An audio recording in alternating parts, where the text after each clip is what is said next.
গাছ পাগল মানুষগুলোকে যদি আপনি বলেন সারাদিন গাছের সামনে বসে থাকতে, আমার মনে হয় তারা বসে থাকতে পারবে। আমি শুধু গাছ পাগল একটা মানুষ, ব্যাপারটা তা না। আমি পারলে গাছের ভিতরে ঢুকে যাই, গাছ দেখলে একা একা কথা বলতে থাকি গাছের সাথে, এত ভালো লাগে। যাই হোক, একটু সময় পেয়েছিলাম, বিকালবেলা বের হয়েছি, বেশ কিছু গাছ নিব, কিন্তু যেগুলো আমি চাচ্ছি মন মতন পাচ্ছিলাম না। বিকেল গড়িয়ে প্রায় সন্ধ্যা নেমে যাচ্ছে, তারপরেও আমার দেখার শেষ হচ্ছে না। কৃষ্ণচূড়া ফুলের এখন যে সিজন সেটা শেষ, কিন্তু পাতাগুলো কিন্তু বেশ সতেজ আছে, কারণ মাঝে মাঝে বৃষ্টি হয়। নানান রকমের ফুল দেখলাম।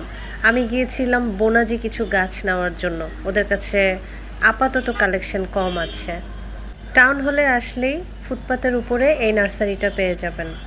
অনেকেই গাছের দোকান নিয়ে বসেছে, সারি সারি গাছ সাজানো আছে আর ফুল ফুটে আছে, সব মিলিয়ে কিন্তু দেখতে দারুণ লাগছে। গাছ ভালোবাসে না এমন মানুষ খুব কমই পাওয়া যাবে, আর ফুল ভালোবাসে না এমন মানুষ পাওয়াই যাবে না। টুকটাক অনেক মানুষকেই দেখছিলাম ফুলের গাছ কিনতেছে, আমারও ফুলের গাছ অনেক পছন্দ, কিন্তু এখন আমি চাচ্ছি হচ্ছে বনাজি গাছ। তারপরেও ঘুরে ঘুরে দেখছি কি নেওয়া যায় আর কি না নেওয়া যায়। কৃষ্ণচূড়ার প্রতি আমার একটা বেশ ভালো লাগা আছে, কৃষ্ণচূড়ার গাছটা আমি নিতে চাই।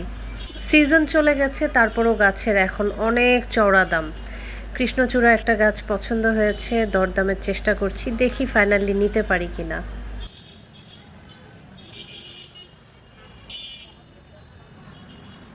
সবকিছুর সাথে পাল্লা লাগায় একদম গাছের দামও বাড়ছে। ছোট বড় সব গাছেরই এত দাম। ইনডোর গাছ আউটডোর গাছ যা আছে সবকিছুর অনেক দাম, অনেক।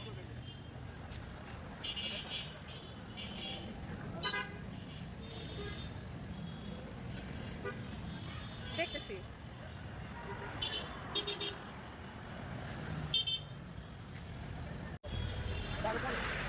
সুন্দর একটা কৃষ্ণচূড়া গাছ পছন্দ হয়েছে, এখন নিব হচ্ছে কৃষ্ণচূড়া। ভালো একটা কৃষ্ণচূড়া গাছ পছন্দ হয়ে গেছে, কিনে নিলাম কৃষ্ণচূড়া। খুব সুন্দর করে উনি টবে সেট করে দিচ্ছে। সন্ধ্যা হয়ে গেছে, গাছগুলোতে পানি পড়ে আর বেশি সুন্দর লাগতেছে। ইনডোর প্ল্যান্ট আউটডোর প্ল্যান্ট সব আছে এখানে। আর এটার স্মেলে তো এখানে দাঁড়ানো মানে আর যাইতে ইচ্ছা করতেছে না, মনে হচ্ছে দাঁড়ায় থাকে এখানে, এত সুন্দর সুবাস। বিকাল থেকে গাছ দেখতে দেখতে এখন সন্ধ্যা হয়ে গেছে, তাও গাছ দেখা শেষ হচ্ছে না। কোনো কারণে যদি মন ভালো না থাকে, তাহলে একটি গাছ কিনে গাছ লাগিয়ে দিন, দেখবেন মন হয়ে গেছে ঝরঝরে ফুরফুরে। আঙ্কেল